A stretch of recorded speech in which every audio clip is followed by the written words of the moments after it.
बिस्मिल्लाहिर्रहमानिर्रहीम। अस्सलाम वालेकुम। दुआ था कयूं त तव्हां जिते बि हूंदा ख़ुशि हूंदा आबाद हूंदा। असां वटि भला साईं जा रहम ऐं करम आहिनि। अॼु असां तव्हां सभिनी जे लाइ खणी आया आहियूं ॾाढी आसान मज़ेदार ऐं तमामु सवली ऐं झटपट तयारु थियण वारी रेसिपी। जी हा बिल्कुलु, अॼु असां तव्हांजे लाइ खणी आया आहियूं दही पड़नि जी रेसिपी, उहा बि सिंधी स्टाइल में।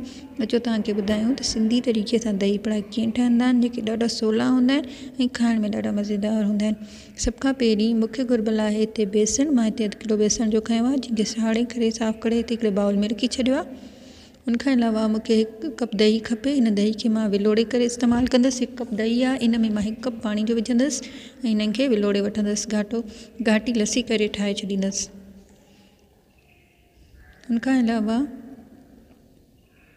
मूंखे घुर्बल आहे चाट मसालो। मां हिते 2 चाट मसाला जा चमचा खणी वरिता आहिनि। उनखां अलावा मूंखे घुर्बल आहे गिदामिड़ी। मां हिनखे घाटो रस ठाहे वठंदसि गिदामिड़ी जो, हिन में पाणी इस्तेमालु करे।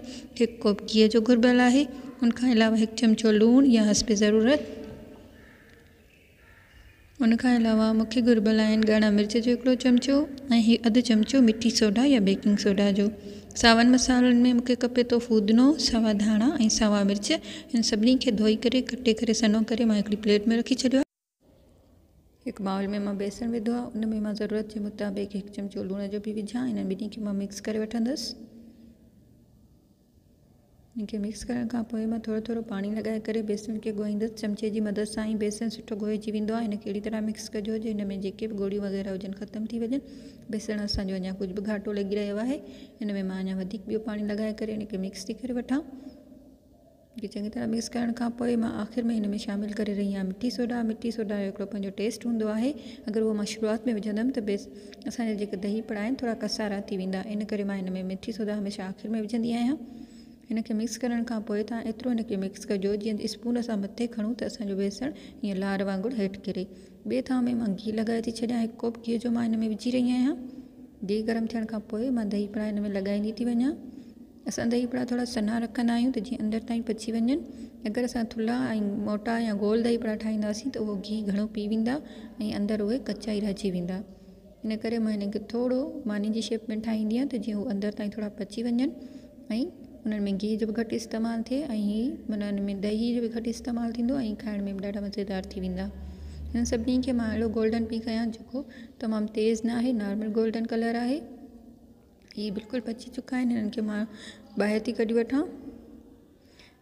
उनखां अलावा जेतिरा असांजे घर में ज़रूरत जे मुताबिक़ दही पड़ा ठहनि था, मां उहे सभु लॻाए करे ठाहे थी वठां। सभिनी दही पड़नि खे ठाहिण खां पोइ मां डिश आउट करे वठंदसि हिकिड़े बाउल में, जंहिंमें मूंखे सर्व करिणो आहे।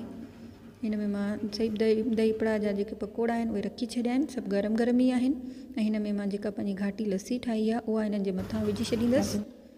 इहे विझण खां पोइ दही पड़ा फूलजी वेंदा ऐं मथे अची वेंदा। हिन खां पोइ मां हिन में थोरियूं सायूं मिर्चूं कटियल विझी छॾियूं, सावा धाणा, फूदनो ऐं आख़िर में मां गिदामिड़ी जो थोरो पल्प हिन जे मथां लॻाए थी छॾियां त जीअं हुननि जो टेस्ट वधीक खटो ऐं मज़ेदार थी वञे। लस्सी ठाहिण में उन में थोरो 1 चमचो लूण जो ज़रूरु शामिलु करे छॾिजो, न त लस्सी तव्हांजी फिकी थी वेंदी। उनखां पोइ आख़िर में मां हिननि जे मथां चाट मसालो असांजी ज़रूरत जे मुताबिक़ छटे थी छॾियां।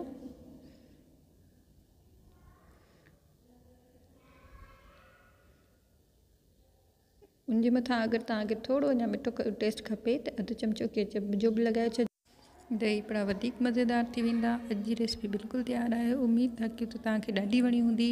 लाइक कयो, असांजे चैनल खे सब्सक्राइब कयो ऐं वधि खां वधि कमेंट कयो। वरी मिलंदासीं कंहिं ॿी प्यारी मज़ेदार आसान रेसिपी सां गॾु। सिंध सलामत, साथ सलामत। अल्लाह हाफ़िज़। अस्सलाम वालेकुम।